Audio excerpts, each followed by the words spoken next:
সময় নিউজ নিয়ে রয়েছে আপনাদের সঙ্গে আমি প্রবীর। রাজ্যের এসআইআর শুনানির কাছে তথ্যগত অসঙ্গতির যে সমস্ত ঘটনা ঘটেছে সেগুলি নিষ্পত্তি করবেন কলকাতা হাইকোর্ট নিযুক্ত আধিকারিকরা। শুক্রবার এমনটাই জানালো দেশের শীর্ষ আদালত। সেক্ষেত্রে নির্বাচন কমিশন এবং রাজ্য সরকারের আধিকারিকরা কেবল বিচার বিভাগীয় ওই আধিকারিকদের সহায়তা করতে পারবেন মাত্র। ফলে তাদের নির্দেশই সুপ্রিম কোর্টের নির্দেশ বলে গণ্য করা হবে। শুক্রবার এসআইআর এর কাজ নিয়ে কমিশন এবং রাজ্য উভয়ের ভূমিকাতেই অসন্তোষ প্রকাশ করে সুপ্রিম কোর্ট।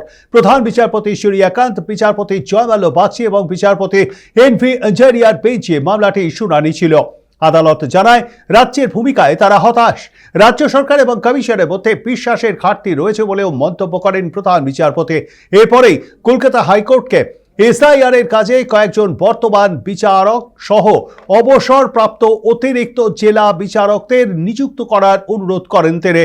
প্রতিটি জেলায় এমন কয়েকজন করে আধিকারিককে নিয়োগ করা হবে বলে জানা গিয়েছে। যদিও এসআইআর এর কাজে আধিকারিকদের নিয়োগ করায় আদালতের স্বাভাবিক কাজে তার সাময়িক প্রভাব পড়বে বলে মেনে নিয়েছেন প্রধান বিচারপতি। সেক্ষেত্রে অন্য আদালতে কিছু মামলা স্থানান্তরিত করতে পারে হাইকোর্ট। তবে 28 ফেব্রুয়ারির মধ্যেই ভোটার তালিকা কমিশনকে প্রকাশ করতে বলেছে আদালত। সময়সীমা আর পিছোতে নারাজ প্রধান বিচারপতি।